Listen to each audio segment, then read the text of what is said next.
السلام علیکم ناظرین، میرے چینل میں خوش آمدید۔ ایک بادشاہ کے دربار میں ایک اجنبی نوکری کی طلب کے لیے حاضر ہوا۔ قابلیت پوچھی گئی تو اس نے کہا سیاسی ہوں۔ عربی میں سیاسی افہام و تفہیم سے مسئلہ حل کرنے والے معاملہ فہم کو کہتے ہیں۔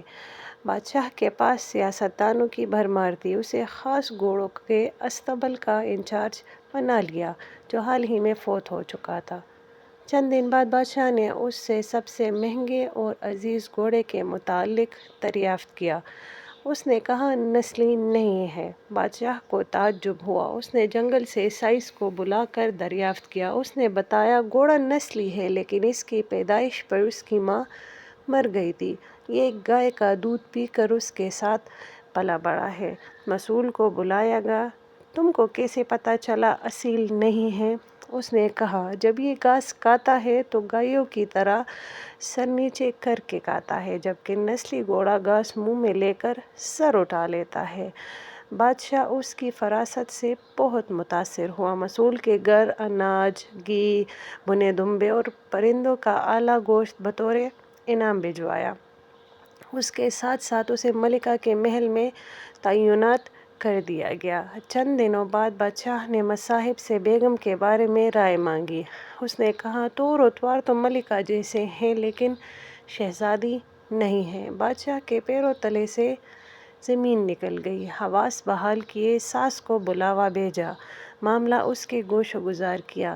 اس نے کہا حقیقت یہ ہے تمہارے باپ نے میرے خاوند سے ہماری بیٹی کی پیدائش پر ہی رشتہ مانگ لیا تھا، لیکن ہماری بیٹی 6 ماہ میں ہی فوت ہو گئی تھی، چنانچہ ہم نے تمہاری بادشاہت سے قریبی تعلقات قائم کرنے کے لیے کسی کی بچی کو اپنی بیٹی بنا لیا۔ بادشاہ نے مصاحب سے دریافت کیا تم کو کیسے علم ہوا؟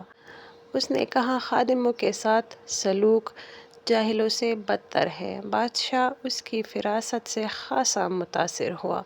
بہت سا اناج، بھیڑ بکریاں بطور انعام دی، ساتھ ہی اسے اپنے دربار میں متعین کر دیا۔ کچھ وقت گزرا، مصاحب کو بلایا، اپنے بارے میں دریافت کیا۔ مصاحب نے کہا جان کی امان پاؤں۔ بادشاہ نے وعدہ کیا۔ اس نے کہا نہ تو تم بادشاہ زادے ہو نہ تمہارا چلن بادشاہوں والا ہے۔ بادشاہ کو بہت تاؤ آیا مگر جان کی امان دے چکا تھا۔